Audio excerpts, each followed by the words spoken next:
नमस्कार सगळ्यांना. मी वर्षा सुर्वे माझ्या एक्सप्लोरिंग एव्हरी बीट चॅनलमध्ये तुम्हा सर्वांचं स्वागत करते. तर आता थोडा लेट ब्लॉग चालू केला मी. 4 वाजता उठून मी सगळं चालू केलं, जेवण वगैरे करायला सगळं, पण टाईम भेटला नाही, त्याच्यामुळे मग मी आता चालू केलं आहे. जेवण वगैरे पण झालेलं आहे, फक्त मोदक करायचे बाकी आहे. आणि आता मी ते हळदीचं लेपन करून घेते. प्रथमतः सगळ्यांना गणपतीच्या हार्दिक शुभेच्छा. सगळ्यांच्याच घरी गणपती बाप्पा येण्याची आगमनाची तयारी जोरात चालू असेल आणि सगळ्यांकडेच घाई गडबड असेल, जशी की आमच्याकडे पण चालू आहे. तर आता थोड्याच वेळाने आमचा पण बाप्पा आणायला सगळे जाणार आहेत. 11 वाजेपर्यंत जातील. मग आणला की मग आपल्या पण बाप्पाची प्राणप्रतिष्ठा होईल आणि मग तुम्हाला मी दाखवेनच या व्हिडिओमध्ये. डेकोरेशन आमचं सगळं रेडी झालं आहे मस्त. माझ्या मिस्टरांनी आणि मुलांनी ते डेकोरेशन केलं पण, आणि नंतर डेकोरेशन तुम्हाला मी दाखवेनच बाप्पाचं आपलं प्राणप्रतिष्ठा झाल्यावरती. तुम्ही मग बघालच. चला आता आवरून घेतो. मोदक करायचे, थोडी घाई आहे, समजून घ्या.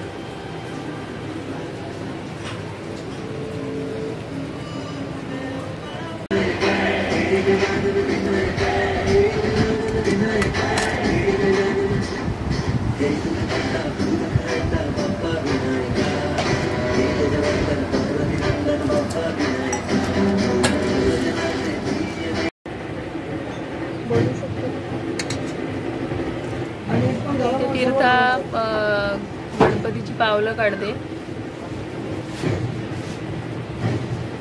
अशी पावलं शुभ असतात, अशी पावलं काढायची असतात. बाहेरून स्टार्ट होतात आणि आतमध्ये घरामध्ये जातात आपल्या, जिथे आपला गणपतीचा टेबल असतो.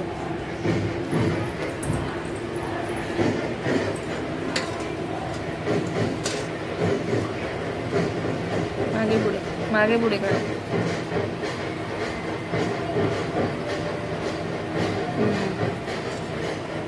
गणपतीमध्ये हे फळं लावायची असतात, तर पप्पा आता लावतात. ते आता इथे काय काय जेवण रेडी झाले ते तुम्हाला दाखवते. इथे कोबीची भाजी आहे डाळ टाकून. इथे छोले बटाट्याची भाजी आहे.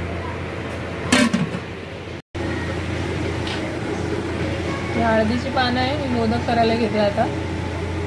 चाळणीमध्ये पहिलं हळदीची पानं पसरवून घेते सगळी, जेणेकरून मोदकाला या हळदीच्या पानांचा मस्तच एकदम असा स्मेल, सुगंध लागतो आणि तो मोदक आणखी सुंदर लागतो खायला.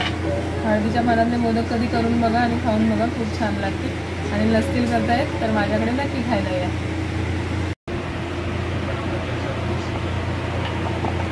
आता इथे तीर्था मला इथे मोदकासाठी लाट्या लाटून देते आणि मग मी सारण भरून तुम्हाला मोदक करून दाखवते. तसं माझा मोदकाचा व्हिडिओ तुम्ही बघितलाच असेल, पण तरी पण आज गणपती स्पेशल म्हणून परत एकदा दाखवते.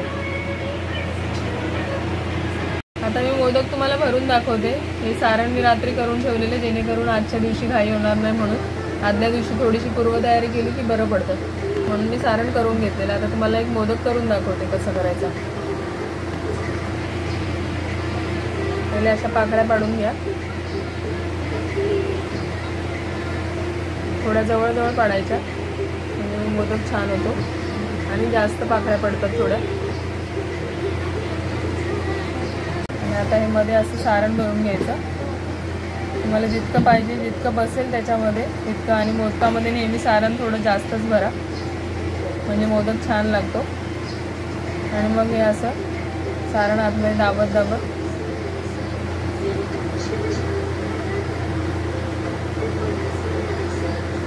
हे तोंड बंद करून घ्यायचं. असा छान मोदक तयार झालाय. असे सगळे मोदक आता करून घेते आणि नंतर मग तुम्हाला मोदक झाल्यावरती पूर्ण दाखवते. आता हे मोदक उकडून इथे तयार झालेत. बघू शकता किती सुंदर आणि सुबक मस्त दिसतात. आता सगळं जेवण रेडी झालेलं आहे. आता मी तयार होऊन मग गणपतीची पूजा करताना तुम्हाला भेटते. चला आम्ही आता सगळे रेडी झालोय. आता आम्ही गणपती आणायला चालले. ते लोक मूर्ती घेऊन येतील आणि मग आपण स्थापना करू. त्याची तुम्हाला मी पुढे दाखवते कसं. चला गणपती बाप्पा मोरया.